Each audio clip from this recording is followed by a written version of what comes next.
Welcome children's, आपका स्वागत है मेरे YouTube channel UV can tutorials में। आज हम देखेंगे एनसीईआरटी के पेज नंबर 15 के क्वेश्चन आंसर्स।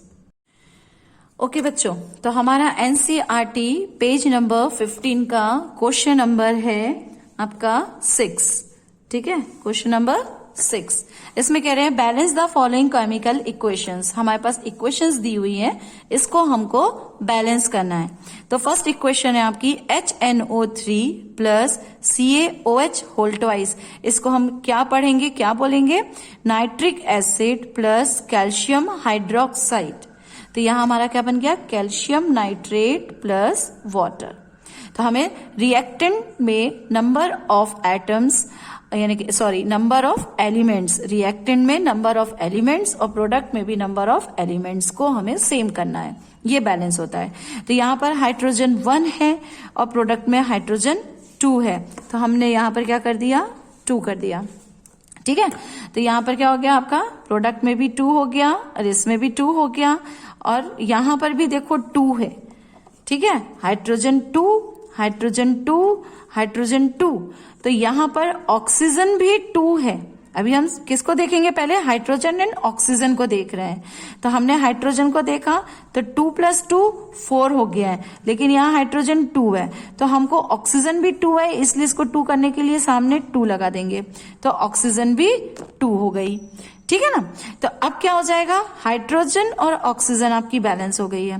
अब यहाँ पर NO3 सामने 2 लगा है तो NO3 2 होना चाहिए।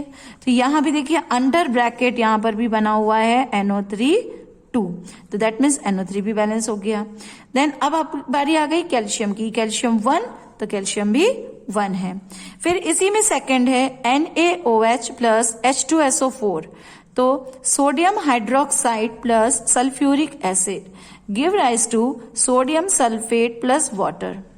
यहां पे भी सोडियम देखिए 1 है, देन प्रोडक्ट में सोडियम 2 है, तो हम क्या कर देंगे? यहां पे भी 2 लगा देंगे।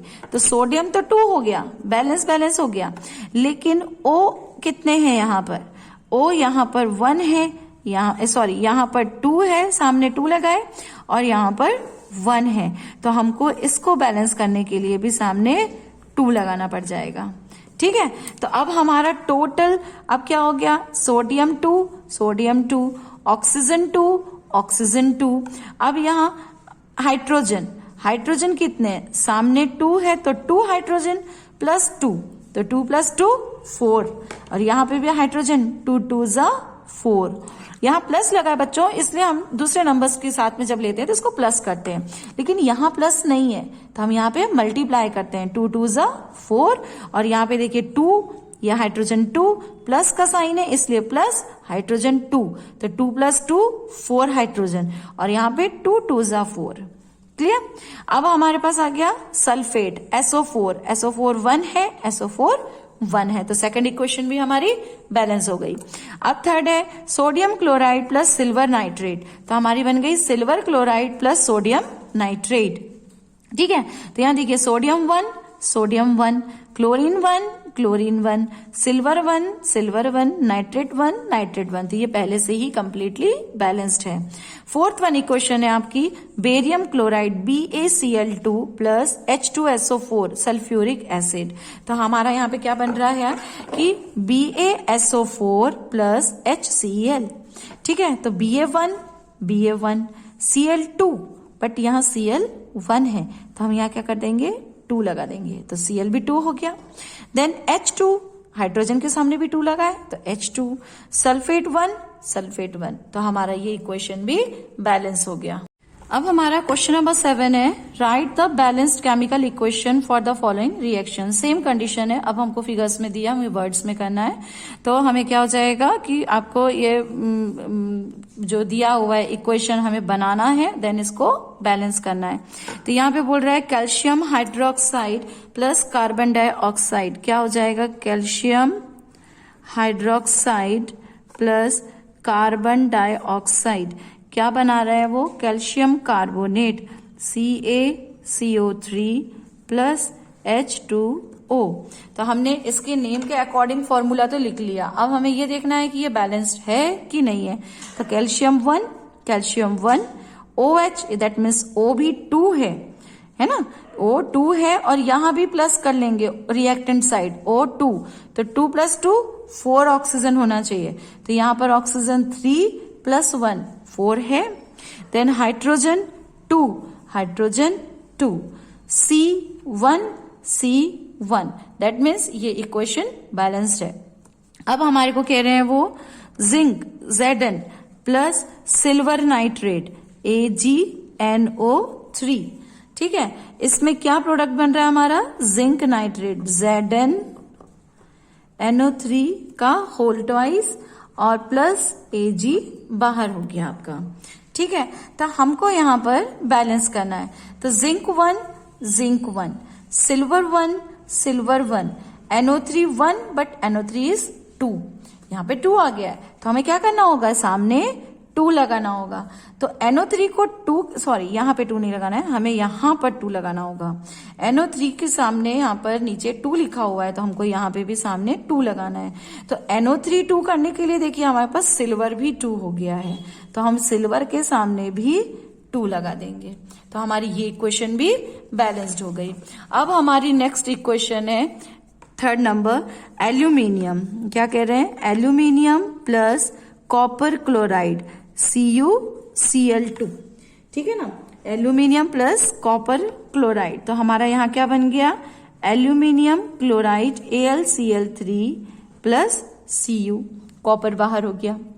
तो अब बैलेंस करना है, aluminium 1 copper 1 but chlorine is 2 and इधर क्लोरीन इज 3, तो हमें यहां पर क्या करना है, इसको सामने 3 कर देना है, तो यहां क्या हो जाएगा, 3 2 6 क्लोरीन, बट यहाँ 3 है तो यहां पे भी 2 कर देंगे, तो 2 3 6 और इसको भी 2 कर देंगे, तो हो गया क्लियर। एल्यूमिनियम पहले सिंगल था, लेकिन हमें क्लोरीन को बैलेंस करने के लिए, तब हम अगर यहाँ 3 था तो यहाँ 3 तो हम लगा नहीं सकते, तो उसको ऐसे ही इवन नंबर में लाना है, तो हम यहाँ पर 3 कर सकते हैं, है ना, तो 3 2 6 हो गया, इसलिए इवन नंबर में लाने के लिए हमारे पास 6 था, तो यहाँ 3 है, तो यहाँ पे भी 6 करना है, तो हमने सामने 2 लगा दिया है। अब सामने 2 लगाने से एल्यूमिनियम भी 2 हो गया, तो यहाँ पे भी एल्यूमिनियम भी 2 हो गया, ठीक है। अब 4th है हमारा बेरियम क्लोराइड, यानी कि BaCl2 प्लस पोटेशियम सल्फेट यानी K2SO4, ठीक है, तो यहां हमारा क्या बन गया, barium sulphate BaSO4 plus potassium chloride, ठीक है। तो अब हम यहां पे भी इसको देखेंगे बैलेंस है कि नहीं, तो कैसे बैलेंस होगा, बेरियम क्लोराइड Ba1 क्लोरीन 1, तो हमें क्लोरीन को 2 करने के लिए यहां पे 2 लगा देंगे। देन K2 पोटेशियम 2 है, तो देखिए पोटेशियम भी 2 है, सल्फेट 1 तो सल्फेट भी 1 है, तो ऐसे हमारा इक्वेशन बैलेंस्ड हो गया। ओके बच्चों, हमारा नेक्स्ट क्वेश्चन है question number 8, right the balanced chemical equation for the following and identify the type of reaction in each case.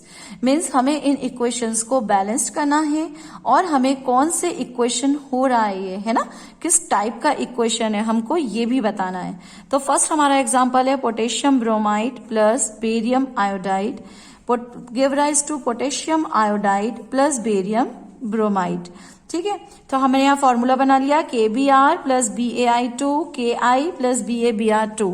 अब हमें बैलेंस करना है, तो यहाँ अभी पोटेशियम 1 है, देन इन केस यहाँ पर भी पोटेशियम 1 है, लेकिन ब्रोमीन यहाँ पर 1 है और ब्रोमीन यहाँ पे 2 है, तो इसलिए मैंने यहाँ पर सामने 2 लगाया हुआ है। सामने 2 लगाने से क्या होगा कि ये दोनों एलिमेंट के लिए 2 हो गया, तो पोटेशियम भी 2 हो गया, पोटेशियम 2 हो गया, तो इसलिए मैंने पोटेशियम के आगे भी 2 लगा दिया, तो यहाँ पे भी पोटेशियम बैलेंस्ड हो गया। अब हमारे पास आता है बेरियम 1, आयोडीन 2, तो आयोडीन देखिए मैंने ऑलरेडी सामने 2 लगाया है, तो इसलिए आयोडीन भी 2 हो गया। तो ये आप बता सकते हैं कि किसका एग्जाम्पल है, कौन से रिएक्शन का एग्जाम्पल हो गया ये हो गया डबल डिस्प्लेसमेंट रिएक्शन। ये किसका एग्जाम्पल हो जाएगा, डबल डिस्प्लेसमेंट रिएक्शन का, ठीक है बच्चों।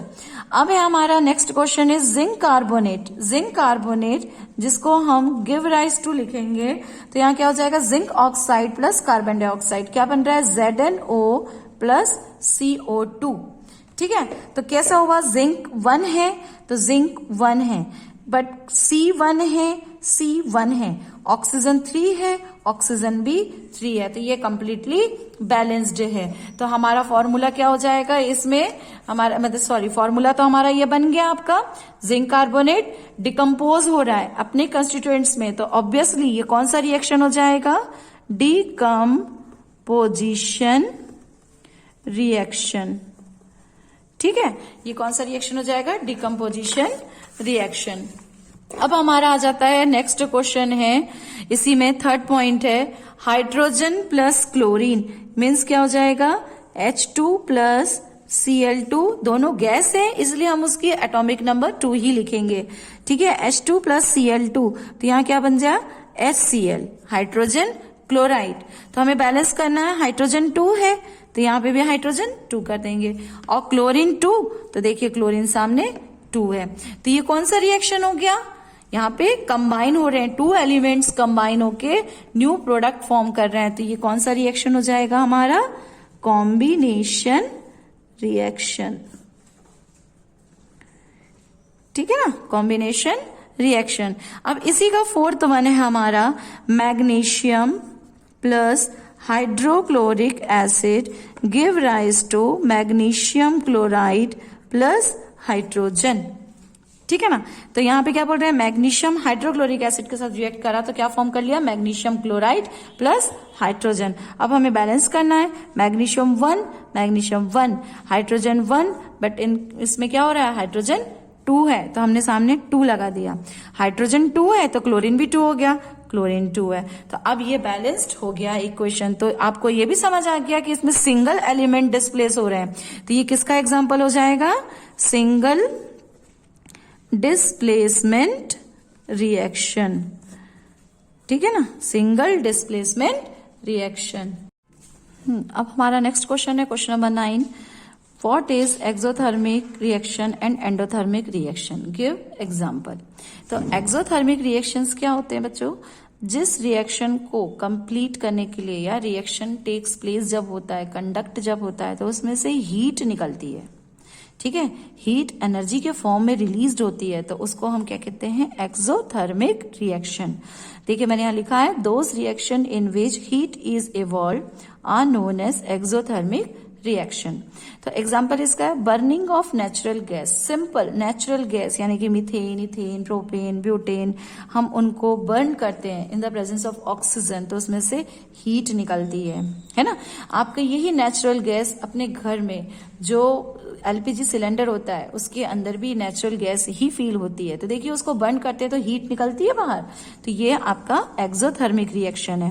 इसमें हम ये भी ले सकते हैं, रेस्पिरेशन, रेस्पिरेशन जब हम करते हैं, है ना, रेस्पिरेशन प्रोसेस जो होता है उसमें भी हीट इवॉल्व होती है, तो उसको हम क्या कह देते हैं, exothermic reaction. In same case आपका आ गया, next is endothermic reaction, means those reaction in which heat is absorb, just opposite is exothermic, जिसमें हीट एब्जॉर्ब हो रही है। किसी भी रिएक्शन को कंप्लीट होने में हीट एब्जॉर्ब होगी तो हम उसको एंडोथर्मिक रिएक्शन बोलते हैं।